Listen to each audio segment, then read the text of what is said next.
My first memory is going to see, lived in Oban when I was very wee, and my dad was in the Oban Operatic Society, and it was a version of La Vie Parisienne.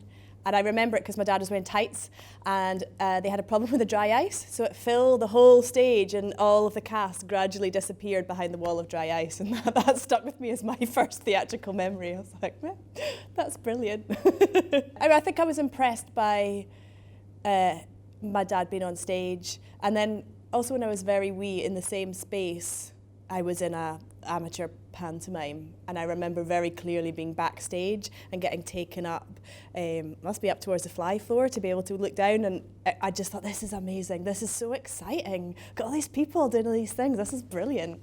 And yeah, I think I was young and cute, so got a lot of attention, so I was also like, this is brilliant.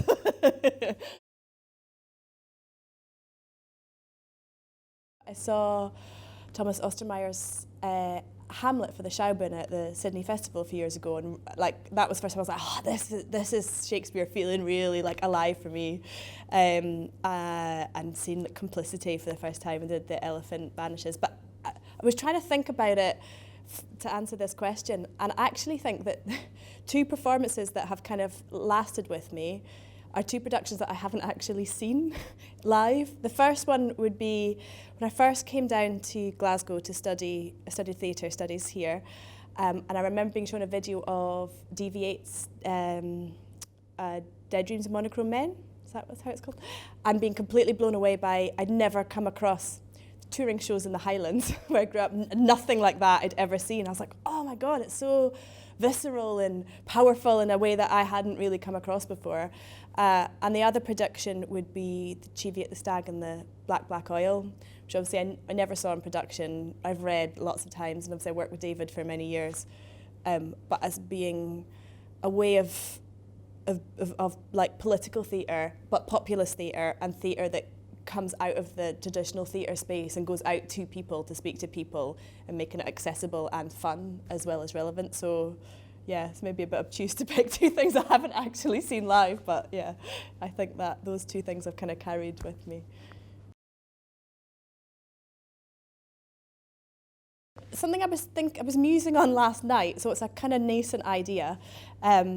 My partner's from Orkney, and we were up in the summer, and I was going around Stromness Museum, and they have a few brilliant stories of explorers going from Orkney out into the world. There's John Ray's the most well known, but there was a couple of other ones. There's one guy whose name I can't remember, but he got shipwrecked and then became kind of went native and lived for years in this kind of Pacific island, came back to Stromness and couldn't quite acclimatise, and decided to go back, and then he died of a disease.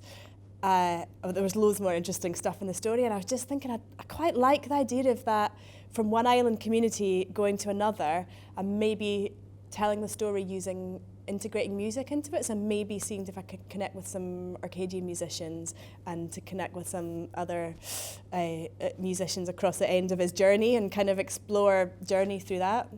So I'm giving away my idea, but that I would have liked to have seen my great-grandfather and my great-grandmother were actors, and my great-grandfather was also a writer, I think, of fairly Kailyard-esque stuff. But yeah, I would love to be able to see what they were like on stage and as people. They're the only people in my entire family that have any connection to theatre or stage, really. So yes, that's who I would. I know I should probably pick somebody famous and seminal, but that's who I would pick. His name was MacDonald Watson, and her name was Stella MacDonald, or Stella Watson, and he was a kind of writer, actor, producer, and they took a show out to Broadway. When my granny was a baby, they travelled by ship to Broadway, and they had shows on at the Lyceum in Edinburgh. There's a poster in the Scottish Theatre Archive for one of their Hunky Dory, it was called, that I gave to my dad. I do think it's probably, I mean, it hasn't made history. I don't think it's probably one of the great works of Scottish theatre, but they made a good living out of it. So yeah, it would just be interesting to get a little insight into that past, that bit of my own history.